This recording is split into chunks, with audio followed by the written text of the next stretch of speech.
तो दोस्तों, क्योंकि सास भी कभी बहू थी सीरियल के आज के एपिसोड की शुरुआत होती है समायरा से, जो दीदी भाई के साथ बैठी होती है।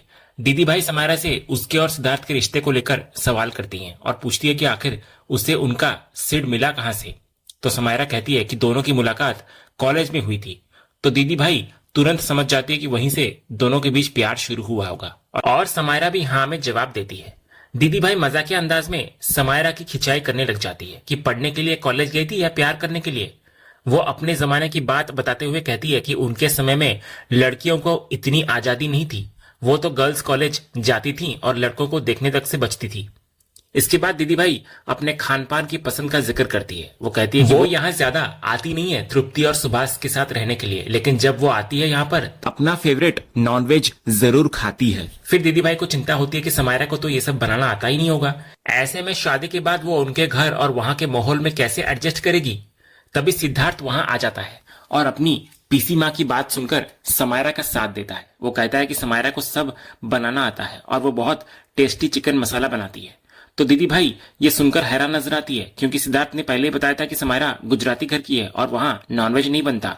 इसलिए वो सिद्धार्थ से सच पूछती है कि क्या समायरा वाकई ये सब बना लेती है। तो सिद्धार्थ भी पूरे कॉन्फिडेंस के साथ समायरा के बारे में यही बात दोहराता है। तो दीदी भाई तुरंत समायरा से कहती है कि अगर बनाना आता है तो अभी बनाकर दिखाए।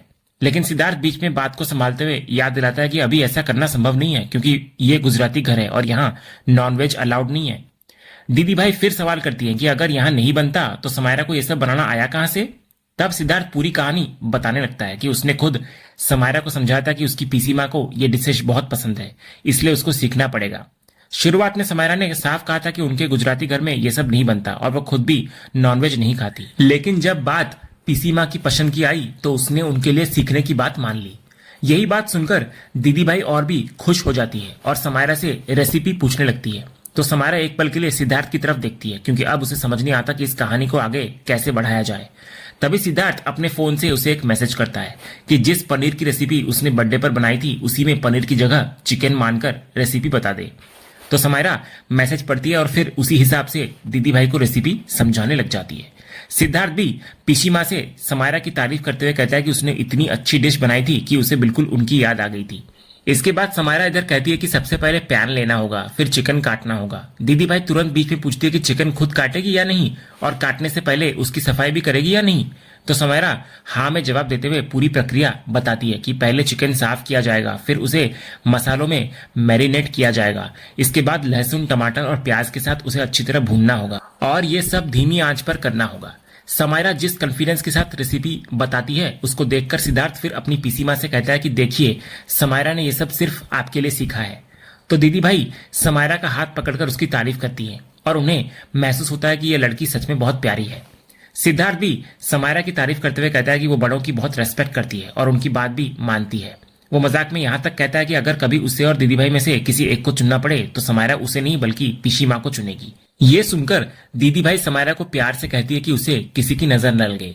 वो समझती है कि वो तो कभी कभी यहाँ पर आएगी, लेकिन समायरा को सिद्धार्थ के साथ पूरी जिंदगी बिताना है, इसलिए वो समायरा से बस सिद्धार्थ को संभाल कर रखने की बात कहती है। इसके बाद सिद्धार्थ दीदी भाई को याद दिलाता है कि उनकी दवाई का समय हो गया है। वो उन्हें आराम करने के लिए कहता है और दवाई पहुंचाने की बात करके समायरा के साथ वहां से बाहर निकल जाता है। लेकिन कमरे के बाहर आते ही समायरा सिद्धार्थ से नाराजगी जताने लगती है। उसको समझ नहीं आता कि उसने कब कहा था कि वो कॉलेज में नॉनवेज बनाना सीखना चाहती है और ऊपर से उसे दीदी भाई के सामने पूरी रेसिपी बतानी पड़ गई। मजाक मजाक में समायरा कुशन लेकर सिद्धार्थ को मारने लगती है। तो सिद्धार्थ भी हंसते हुए साफ कहता है कि सच में उसे वो सब बनवाना थोड़ी था, वो तो बस पीसी माँ को खुश करने के लिए ये पूरा नाटक कर रहा था। और जब वो दीदी भाई के चेहरे की खुशी देखता है तो उसे लगता है कि उसका ये छोटा सा नाटक सफल रहा। सिद्धार्थ के लिए अपने बड़ों की खुशी बहुत मायने रखती है। इसी वजह से वो समायरा को समझाता है कि अगर उनके बड़े खुश हैं तो उनके लिए वही काफी है। फिर वो समायरा को कान पकड़कर सॉरी भी बोलता है। समायरा अभी के लिए तो उसे माफ कर देती है, लेकिन उसके मन में एक नई टेंशन आ जाती है। वो सोचती है कि अगर शादी के बाद दीदी भाई उनके घर आ गई और उन्होंने सच में उससे ये सब बनाने को कह दिया तो वो क्या करेगी, क्योंकि वो तो नॉनवेज के पास तक नहीं जा सकती। सिद्धार्थ तुरंत उसकी परेशानी दूर करता है। वो कहता है कि उसे कुछ भी करने की जरूरत नहीं है, क्योंकि वो खुद सब संभाल लेगा। समायरा हैरान होकर पूछती है कि क्या उसे सच में ये सब बनाना आता है। तो सिद्धार्थ कहता है कि उसे सब बनाना आता है। अगर कभी पीसी माँ उनके घर आ भी गई तो वो खुद खाना बनाएगा। समायरा को बस सामने ये कहना होगा कि खाना उसने बनाया है। उसके लिए फर्क इस बात से नहीं पड़ता कि खाना समायरा बनाए या वो खुद। उसके लिए तो सबसे जरूरी यही है कि सामने वाला खुश रहे और उनके बड़े खुश रहें। सिद्धार्थ की यह बात सुनकर समायरा मुस्कुरा देती है। उसे फील होता है कि सिद्धार्थ अपने बड़ों को खुश रखने के साथ साथ उसके लिए भी हर सिचुएशन को आसान बनाने की कोशिश करता है। समायरा उसकी तारीफ करते हुए कहती है कि वो अपने बड़ों को कितनी अच्छी तरह हैंडल कर लेता है। सिद्धार्थ भी प्यार से कहता है कि समायरा के लिए वो कुछ भी कर सकता है, लेकिन इतने इमोशनल मूवमेंट के बाद वो माहौल को फिर हल्का कर देता है और कहता है कि इस पूरे ड्रामे के बाद तो एक ट्रीट बनती है। तो समायरा भी तुरंत तैयार हो जाती है और दोनों लंच के लिए बाहर जाने का प्लान बनाते हैं। और उनकी इस छोटी सी पार्टी का मेन्यू भी बिल्कुल क्लियर होता है, बर्गर, पिज्जा और कोल्ड ड्रिंक्स। उधर हम देखते हैं कि तृप्ति सुभाष से काफी परेशान होकर कहती है कि उसे कुछ भी समझ नहीं आ रहा है। वो घर में हर किसी से मिहिर के बारे में पूछ रही है, लेकिन कोई भी उसे सीधा जवाब नहीं दे रहा। जब भी वो बात करने की कोशिश करती है, लोग बात को घुमा देते हैं। तृप्ति को सबसे ज्यादा यही बात परेशान कर रही है कि पोती की सगाई हो गई, लेकिन उसके दादा यानी मिहिर वीरानी घर में मौजूद ही नहीं है। उसे ये सिचुएशन बहुत अजीब लग रही है और वो सुभाष से भी पूछती है कि क्या उसे ये सब अनयूजुअल नहीं लगता। सुभाष उसकी बात को ज्यादा तवज्जो नहीं देता। वो कहता है कि अगर घर वाले मिहिर के बारे में बताना नहीं चाहते तो नहीं बता रहे हैं। जब उन्हें कोई प्रॉब्लम नहीं है तो तृप्ति को इतनी चिंता करने की जरूरत ही क्या है। लेकिन तृप्ति इस बात को लेकर बिल्कुल सहमत नहीं होती। वो सुभाष को समझाती है कि ये शादी का घर है। कल जब रिश्तेदार, दोस्त और बाकी मेहमान आएंगे तो सबकी नजर इस बात पर जाएगी कि मिहिर वीरानी आखिर घर में क्यों नहीं है। सभी को पता है कि मिहिर अमेरिका में काम के सिलसिले में गए हैं। ऐसे में अगर लोग पूछेंगे कि वो समायरा की सगाई में क्यों नहीं आए और अब शादी में भी क्यों नहीं है, तो आखिर वे लोगों को क्या जवाब देंगे। क्या सुभाष ने इस बारे में सोचा है। तृप्ति आगे बोलती है कि बाहर के लोगों को तो छोड़िए, यहाँ दीदी भाई भी मौजूद हैं। वो जानती है कि दीदी भाई कितनी साफ साफ बोलने वाली मुंहफट इंसान है। अगर उनके सामने किसी ने मिहिर के बारे में कुछ पूछ लिया या बात निकल गई तो वो 1000 बातें सुना सकती हैं। ऐसे में इस ऑकवर्ड सिचुएशन को संभालना मुश्किल हो जाएगा। तृप्ति साफ करती है कि वो ये सब किसी को टेंशन देने के लिए नहीं कर रही है। वो बस एक ऑकवर्ड सिचुएशन को अवॉइड करना चाहती है और उसके हिसाब से अभी से कुछ सोचना जरूरी है। तो सुभाष को भी तृप्ति की बात सही लगती है। वो मानता है कि इस बारे में कुछ न कुछ सोल्यूशन सोचना पड़ेगा। लेकिन तृप्ति के मन में तो कुछ और ही चल रहा होता है। वो मन ही मन सोचती है कि जो करना चाहिए वो पहले ही सोच चुकी है। अगले सीन में हम देखते हैं कि सुभाष और तृप्ति करण के साथ बैठे हुए होते हैं। करण उनसे पूछता है कि आखिर ये बात अचानक कहां से आ गई। तृप्ति बात को संभालते हुए कहती है कि उनका इंटेंशन करण को टेंशन देने का बिल्कुल नहीं है। बात सिर्फ इतनी है कि उनका इकलौता बेटा है और वो चाहती है कि उसकी शादी बहुत धूमधाम से हो। वो बताती है कि आजकल डेस्टिनेशन वेडिंग का काफी ट्रेंड है, इसलिए उनकी इच्छा है कि सिद्धार्थ की शादी भी किसी अच्छी जगह जाकर बड़े तरीके से की जाए। सुभाष भी करण को समझाता है कि तृप्ति अपने बेटे की शादी में अपनी सारी ख्वाहिशें पूरी करना चाहती हैं और डेस्टिनेशन वेडिंग से बेहतर शायद कुछ नहीं हो सकता। करण डेस्टिनेशन वेडिंग की बात को समझता है, लेकिन उसके मन में एक सवाल आता है कि इसके लिए अमेरिका ही क्यों। वो कहता है कि इंडिया में भी जोधपुर, जयपुर, राजस्थान, गुजरात, उदयपुर और गोवा जैसी बहुत अच्छी जगह है। अगर विदेश में ही शादी करनी है तो स्विट्जरलैंड और इटाली जैसे ऑप्शंस भी हैं, फिर अमेरिका ही क्यों। सुभाष करण को पैसे की चिंता न करने के लिए कहता है, लेकिन करण साफ करता है कि बात पैसों की नहीं है। तभी तृप्ति असली वजह को थोड़ा घुमाकर सामने रखती है। वो कहती है कि बात सिर्फ डेस्टिनेशन की नहीं बल्कि फीलिंग्स और फैमिली की है। उनके बहुत सारे फैमिली मेंबर्स और फ्रेंड्स अमेरिका में रहते हैं, इसलिए वहां शादी होगी तो वे सब आसानी से शामिल हो जाएंगे। साथ ही इंडिया से भी दोनों परिवारों के लोग वहां पहुंच सकते हैं। इस तरह दोनों परिवारों के सभी लोग एक साथ मौजूद रहेंगे। और फिर तृप्ति जानबूझकर मिहिर का नाम लेकर कहती है कि अमेरिका में करण के पापा यानी मिहिर भी हैं। अगर शादी वहीं पर होगी तो वो भी समायरा की शादी में शामिल हो सकते हैं। सुभाष भी तृप्ति की बात को सपोर्ट करते हुए कहता है कि सोचो कितना अच्छा लगेगा जब मिहिर पापा और समायरा के दादाजी उसकी वेडिंग में मौजूद होंगे। आखिर वो भी अपनी पोती की शादी मिस नहीं करना चाहते। ये सुनकर करण तृप्ति की तरफ देखकर सोचता है कि पापा के बारे में पता लगाने के लिए तृप्ति अब सुभाष और शादी दोनों को ही एक जरिया बना रही है। तृप्ति करण से पूछती है कि वो क्या सोच रहा है, तो करण कहता है कि वो शादी की सारी डिटेल्स के बारे में सोच रहा है। अमेरिका में शादी करने का मतलब सिर्फ वहां पहुंच जाना ही नहीं होगा, सभी के वीजा, स्टे, अप्रूवल और बहुत सारा पेपर वर्क होगा। फिर शादी के अरेंजमेंट्स भी करने होंगे और वहां पहुंचने के बाद भी काफी काम रहेगा। तृप्ति तुरंत उसको यकीन दिलाती है कि अभी 6 महीने का समय है, इसलिए सब कुछ आराम से अरेंज हो जाएगा। उनका मैनेजर भी है जो वहां की सारी चीजें संभाल सकता है। करण को किसी बात की चिंता करने की जरूरत नहीं है। फिर तृप्ति दोबारा मिहिर का जिक्र करते हुए कहती है कि अगर वो अपनी ग्रैंड डॉटर की शादी में मौजूद होंगे तो उन्हें और पूरे परिवार को बहुत खुशी होगी। दूसरी तरफ दीदी भाई के कमरे में हम देखते हैं कि वो कमरे में बैठी हुई अपनी पैर के दर्द से काफी परेशान होती है। वो हैरान होकर सोचती है कि आखिर इतना दर्द कैसे हो गया और वो इस तरह कैसे फिसल गई। उन्हें ये बात भी खटकती है कि आखिर वो ही क्यों गिरी, कोई और क्यों नहीं गिरा। तभी तृप्ति जो वहीं पर मौजूद खड़ी रहती है उन्हें समझाती है कि अभी अभी उन्होंने दवाई ली है, इसलिए दवाई का असर होने में थोड़ा वक्त लगेगा। वो दीदी भाई को आराम करने और थोड़ी देर सो जाने के लिए कहती है, लेकिन दीदी भाई दर्द की वजह से सो नहीं पाती। वो तृप्ति से बाम लगाने को कहती है। तृप्ति कहती है कि बाम वो पहले ही लगा चुकी है। फिर भी दीदी भाई के कहने पर वो दोबारा बाम लगाने के लिए तैयार हो जाती है। दीदी भाई तृप्ति से नाराज होकर कहती है कि उसे उसकी कोई चिंता ही नहीं है। तभी तुलसी इतने में दूध लेकर रूम में आती है। वो दीदी भाई को दूध देती है और प्यार से कहती है कि इसे आराम से पीजिए।